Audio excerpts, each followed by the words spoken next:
जय श्री कृष्णा। गीतांग धाम गुरुकुल में फिर से आपका स्वागत। क्लास 6 सब्जेक्ट SST यानी सामाजिक। क्या सब्जेक्ट है? सामाजिक। और डेट हो गया 19/7/21। मैं आपका फिर से ऑनलाइन स्वागत है। मैं आपको कक्षा 6 के पहले पार्ट की कुछ क्वेश्चन और दे रहा हूँ, जिसको आपको अपनी कॉपी में करना है और फिर हमको भेजना है। तो कम से कम 2 ऐसी बातों का उल्लेख करना करो जिससे तुम्हारे अनुसार राजाओं और किसानों के जीवन में भिन्नता का पता चलता था। वैसे पहले भी मैंने एक बार बताया था, पाठ में बताया गया था कि किस प्रकार से।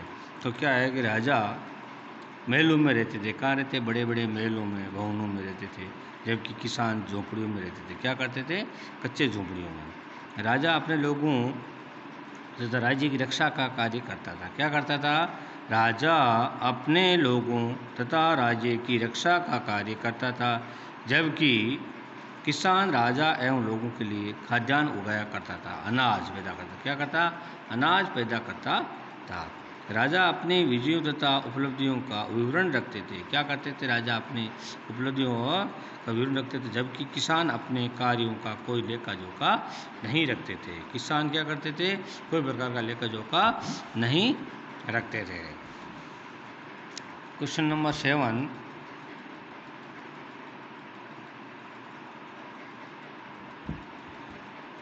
क्वेश्चन नंबर 7 देखिए।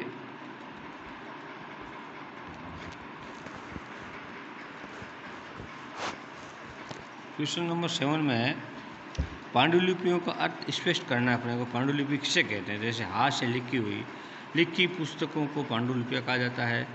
और अंग्रेजी में पांडुलिपि के लिए प्रयुक्त होने वाला मैन्यूस्क्रिप्ट शब्द लैटिन शब्द के मैनू, जिसका अर्थ हाथ से है। क्या है? मैनू का अर्थ क्या है? हाथ है। क्या होता है? मैन, हाथ से निकला है। किससे निकला? हाथ से। अतीत में लिखी पांडुलिपियाँ प्राय ताड़पत्रों अथवा हिमालय क्षेत्र में उगने वाले बुर्ज नामक पेड़ की छाल से, किससे? उगने वाले बुर्ज नामक पेड़ की छाल से विशेष तरीके से तैयार भोजपत्र पर लिखी मिलती है। विशेष तरीके से तैयार भोजपत्र पर लिखी मिलती है। किस पर लिखती है? विशेष तौर से भोजपत्र लिखी मिलती है। आगे देखिए प्रश्न नंबर 8वां। तिथियों के साथ लगाए जाने वाले BC तथा AD से क्या तात्पर्य है? देखिए, अपने ईसा पूर्व और ईसा, ठीक है ना, बाद में होता है, जिसमें 2 तरह का एक सिक्का है। तो जैसे तिथियों के साथ लगाए जाने वाली BC का तात्पर्य बिफोर क्राइस्ट यानी ईसा पूर्व। क्या है? बिफोर का ईसा पूर्व है।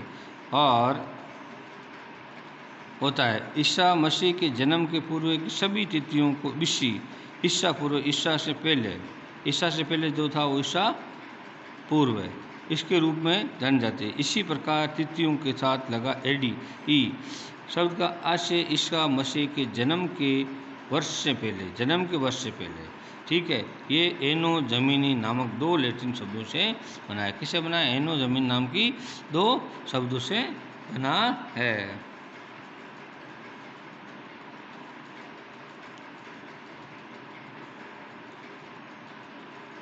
ठीक है, आगे आप देखिए नेक्स्ट क्वेश्चन। कुछ छोटे क्वेश्चन है, 3-4 क्वेश्चन, लघुरात्मक क्वेश्चन। अभिलेख कैसी सतह पर उत्पन्न किए जाते हैं? कठोर पत्थर होता है उस पर, ठीक है, पत्थर है, तांबा, जो भी कठोर सतह होती है उस पर। अभिलेखों में किन लेखन का प्रयोग हुआ है? अभिलेख लिपियों और भाषाओं का प्रयोग। किसमें हुआ था? लिपियों और भाषाओं का प्रयोग, अलग अलग भाषाओं का प्रयोग।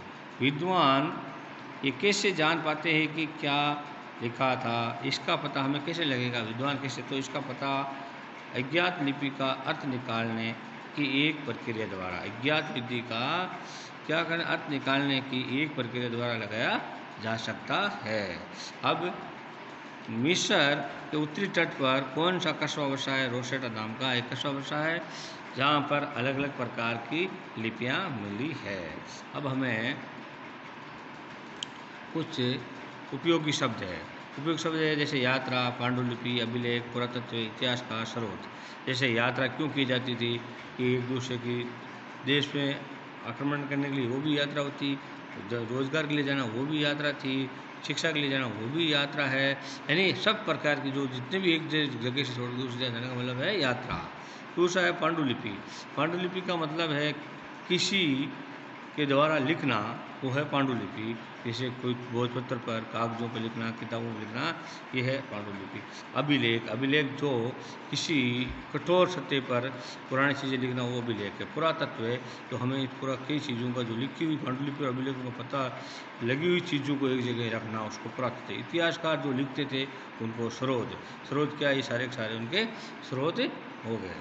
अब अज्ञात लिपि का अर्थ निकालना है, ठीक है। अब कुछ महत्वपूर्ण तिथियां दी हुई है। क्या दी हुई है महत्वपूर्ण तिथियां? कुछ कृषि का आरंभ आज के कितने साल पहले हुआ? 8,000 वर्ष पूर्व। कितने साल पहले हुआ? 8,000 साल पूर्व हुआ था। उससे पहले कृषि नहीं थी, लोग कच्चा मांस खाया करते थे। सिंधु सभ्यता के प्रथम नगर तो 4700 वर्ष पूर्व है। कितने साल पहले हुआ था सिंधु प्रथम नगर का पता कब लगा था? 4700 साल पूर्व का। गंगा घाटी की नगर मगध था। क्या था? गंगा मगध क्या था? मगध था।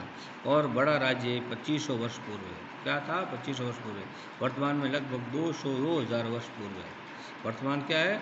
लगभग 2000 वर्ष पूर्व है, यानी शुरुआत हुई है। जय श्री कृष्णा। फिर मैं आपको नेक्स्ट कल पढ़ाया जाएगा अगला दूसरा पाठ की, ठीक है। जब तक आप इन क्वेश्चनों को अपनी किताब में कॉपी में करोगे और हमें वापस भेजोगे।